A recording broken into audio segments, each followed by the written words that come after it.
Welcome to Cape Town News.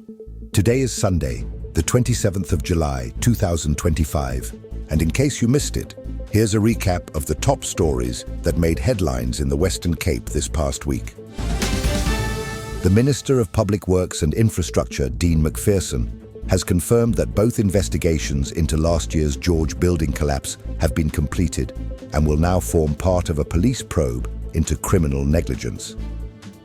The collapse of the five-story structure on 75 Victoria Street in George on the 6th of May last year killed 34 people and left many survivors with life-altering injuries. Speaking on Saturday, the 19th of July, Macpherson described the tragedy as entirely preventable. He revealed that the Council for the Built Environment's report detailed serious safety violations, including poor concrete strength, narrow columns, and unqualified personnel on site. An engineer has already been found guilty by the Engineering Council of South Africa and had his registration revoked. Macpherson outlined a reform process starting immediately and running into 2028. This includes emergency protocols, new legislation, and moving all building regulation oversight to his department. A revised Council for the Built Environment Bill will also be introduced to give the regulator broader powers. Addressing victims' families, Macpherson acknowledged the deep trauma they continue to face and appealed to South Africans to extend support. He said families are still struggling with food, medical costs, and psychological recovery. The Department of Public Works has promised to fast-track safety reforms to prevent another disaster of this magnitude. Cape Town police are tightening their grip on extortion rings operating across the metro. In Gugulethu's Sikalo area, officers arrested two suspects aged 19 and 25 after they allegedly delivered letters demanding protection fees from local businesses. The operation followed close collaboration between SAPs and business owners who had received threats. In Nyanga, a suspect was caught on Tuesday with a prohibited firearm, ammunition, and nearly 200 Mandrax tablets. The arrest happened after police acted on intelligence and raided a home in Abonwabisi Street. And earlier this month, two more suspects were arrested near the N2 highway after leaving a Somerset West mall in a vehicle linked to extortion activities. Officers recovered a silver Norinco pistol with 15 rounds hidden under the passenger seat. The case has been handed over to Khayelitsha SAPs. Authorities say these operations are part of a broader strategy to dismantle extortion networks and ensure community safety. Cape Town's creative economy has scored a major win. Home Affairs Minister Leon Schreiber has unveiled two new fast-track digital visa categories designed to streamline access for international professionals in the film, events, and creative industries. The Screen Talent and Global Entertainment Scheme, known as STAGES, is aimed at simplifying travel for production crews. The Meetings, Events, Exhibitions and Tourism Scheme, or MEETS, is designed for global event attendees and delegates. Both initiatives are being integrated into the rollout of the National Electronic Travel Authorization System. The Cape Town Central City Improvement District has praised the move, with Chief Operating Officer Grant Elliott calling it a breakthrough that removes long-standing barriers for creatives. The city's MACO member for economic growth, James Voss, said the scheme would be a game-changer, deepening Cape Town's reputation as a year-round filming and event destination. Already, the city's film economy has shown dramatic gains. From November last year to June, film crews booked over 59,000 bed nights and contributed nearly 148 million rand to the hospitality sector. Major productions like Tomb Raider and One Piece have made use of Cape Town locations, and in the first 5 months of this year alone, over 550 productions were issued permits. The city's film office says R1 spent in film generates up to R2.50 in the broader economy. A senior Standard Bank manager has been exposed as a suspected first receiver for an international drug cartel following a major bust in Cape Town. Raid Cupido, aged 40, appeared in the Cape Town Magistrates Court, where he is applying for bail after police discovered 115 bricks of cocaine. 5 semi-automatic firearms, and over 130 rounds of ammunition in a rented storage unit in Roland Street. The haul, with a street value of 18 million rand, has been linked to multiple global trafficking syndicates, according to testimony by investigating Officer Lieutenant Colonel Christian van Rennen. Cupido's alleged accomplice, Christopher Carls, was arrested on the 13th of July after evidence tied him to an adjacent unit. The court heard that 3 of the weapons were stolen during a 2019 robbery in Boksburg, while others were unregistered on national databases. Cupido reportedly admitted to police that the white powder was cocaine when arrested, though he now claims he was coerced by individuals with ties to a known gang boss into taking the blame.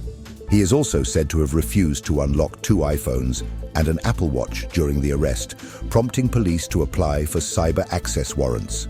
Cupido has cited prison overcrowding as a reason for bail, arguing that he is a family man and successful entrepreneur with no prior convictions.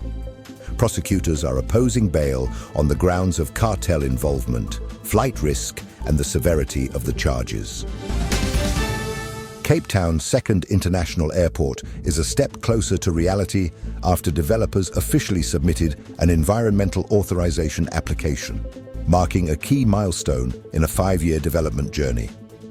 The announcement came during a high-level networking event at Groot for Santa Kraal Wine Estate in Durbanville, where aviation leaders, urban planners, and Western Cape officials gathered to chart the future of regional mobility. The Cape Winelands Airport, led by RSA.Aero, is earmarked for Jostenburg, a semi-rural zone selected for its strategic position and potential to ease pressure on the city's current airport.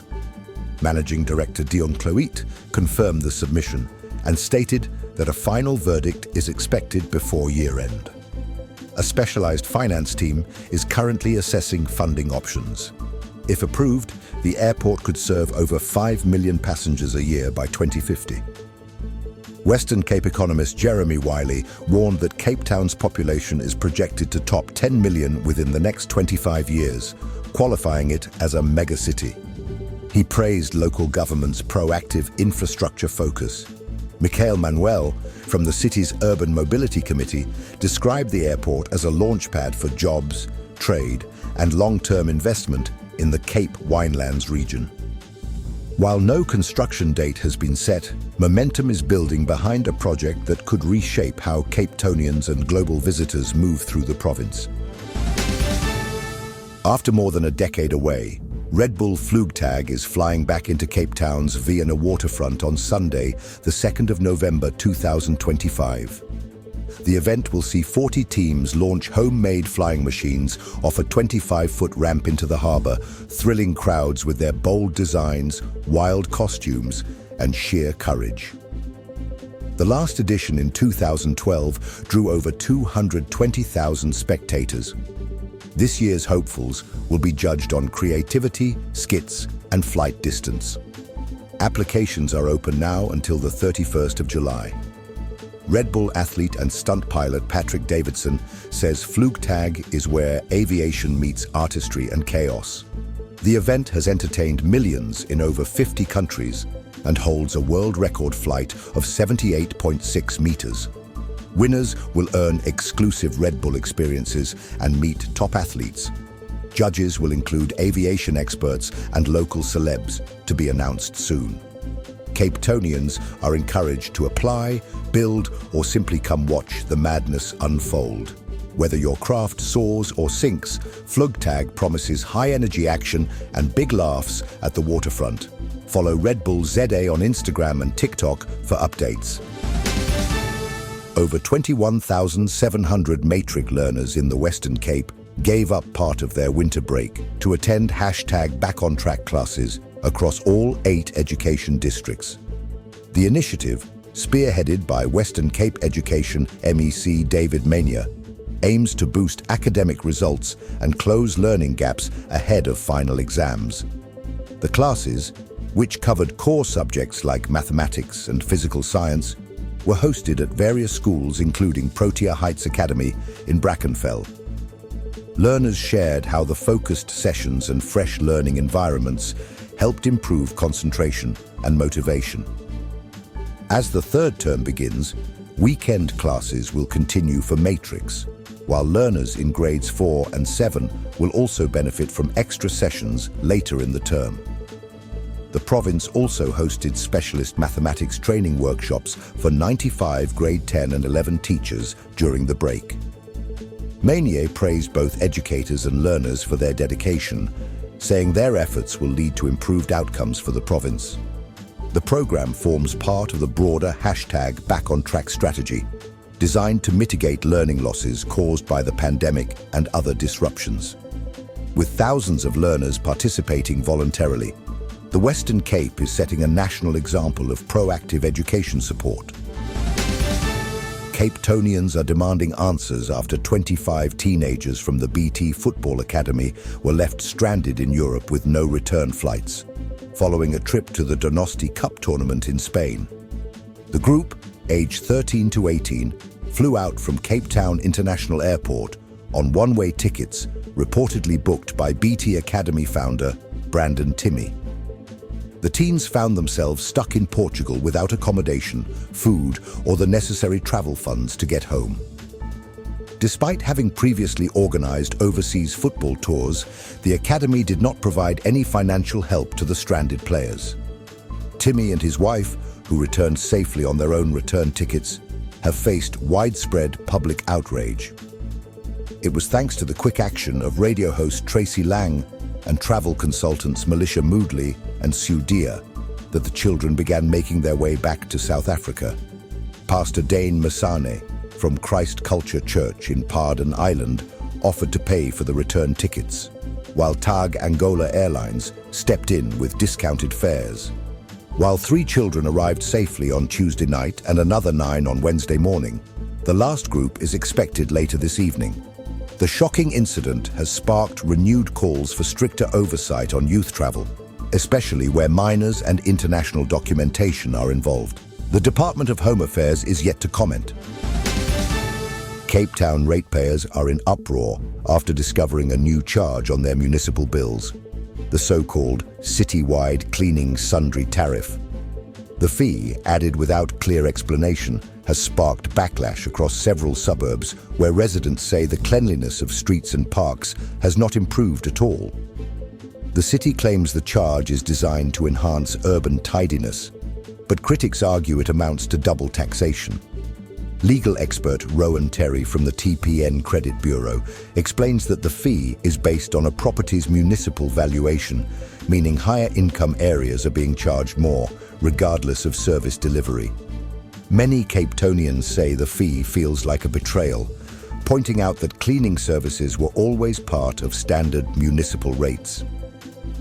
Civil rights group AfriForum has vowed to challenge the legality of the charge, while the South African Property Owners Association has already launched an urgent court application to have the tariff declared unconstitutional. Although Cape Town remains the only metro with a clean audit from the Auditor General, that achievement is now being overshadowed by this growing billing controversy. With public frustration mounting, this fee could be swept into a courtroom battle in the weeks ahead. A man convicted of one of the most brutal domestic abuse cases in Cape Town's recent history has failed in his appeal to overturn a life sentence for rape and attempted murder. The Cape Town High Court rejected the plea, citing the horrific abuse he inflicted on his estranged wife during a 3-day ordeal in Belhar in 2019. The survivor, who had recently left a rehabilitation center, was staying with her former husband temporarily. Without warning, he launched a savage attack, beating her with a cricket bat, raping her repeatedly, and even forcing her to eat pieces of her own injured flesh. He locked her inside the house while going to work, leaving her without food or medical help. Eventually, she escaped and flagged down help in the street. After struggling to receive assistance at the Belhar police station, she was taken to hospital where she narrowly survived life-threatening injuries. Judges Masuda Pangaka and Vincent Saldanha said the man showed no remorse, describing his behavior as sadistic and calculated. The court also ordered the Belhar station commander to investigate why police failed to assist the victim when she first sought help. The High Court's ruling sends a strong message on the seriousness of gender-based violence, reinforcing the life sentence originally imposed by the regional court. The man remains behind bars. The Western Cape government has launched its largest inner-city housing project to date, injecting more than R2 billion into a bold new development in the heart of Cape Town. Premier Alan Winde and Infrastructure MEC Tertuis Simmers officially unveiled the Founders Garden development on Friday, which will see over 2,600 new residential units built next to the Artscape Theatre Centre. The high-rise, mixed-use project will include 1,476 social housing units and 1,162 open-market apartments. Located within walking distance of major transport links, health facilities and the CBD, the initiative aims to radically shift how and where affordable housing is delivered. Premier Winde emphasized that this isn't just about building homes, but about placing people closer to opportunity. The site will include an early childhood development center and other community amenities to foster a vibrant, integrated neighborhood. Minister Simmers described the development as a critical step towards spatial justice. The province has already released tenders for developer partners and social housing institutions. The Founders Garden project forms part of a broader rollout, which includes the Liu Loop precinct, expected to provide another 840 housing opportunities in the months ahead. Construction is expected to begin in 2026, following final tender awards. A 32-year-old woman has been arrested at Cape Town International Airport after she was found smuggling 70 bullets of cocaine with an estimated value of R245,000. Authorities say the suspect had swallowed an additional quantity of the drug, prompting urgent medical intervention. The arrest came after the Hawks, working with airport police, customs officials, and the Border Management Authority, received a tip-off from intelligence sources. The woman had flown in from Brazil, a known trafficking route, and was intercepted on arrival. Lieutenant Colonel Siyabulela Vukubi confirmed that the woman was taken to a medical facility for extraction of the internally concealed drugs. She is expected to appear in court next week on charges of drug trafficking. Meanwhile, in a separate incident on the same day, 4 men were arrested in Parkwood during an Operation Chanela 2 sweep. Officers from the Grassy Park Crime Prevention Unit uncovered cocaine valued at R500,000 during a targeted search. Authorities have urged the public to remain vigilant and report suspicious activity as narcotics syndicates continue to use airports and informal networks to traffic drugs into the province. A crisp start to the week is expected across the Cape as cool air continues to settle. Cape Town will reach a high of 17 degrees Celsius, with morning temperatures dipping to 9 degrees Celsius. Paarl and Stellenbosch will see similar patterns, ranging from 8 degrees Celsius to 16 degrees Celsius.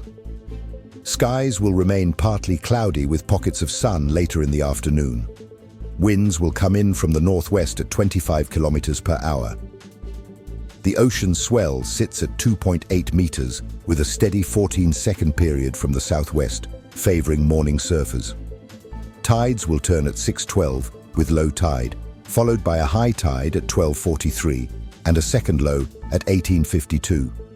The sun rises at 7:42 and sets at 18:07. UV exposure will be low, but morning frost and cool winds mean it's best to layer up before heading out. If you found this update helpful, subscribe and hit the notification bell so you never miss a story. We appreciate your support. Let us know your thoughts in the comments below. Until next time, stay safe, informed, and connected.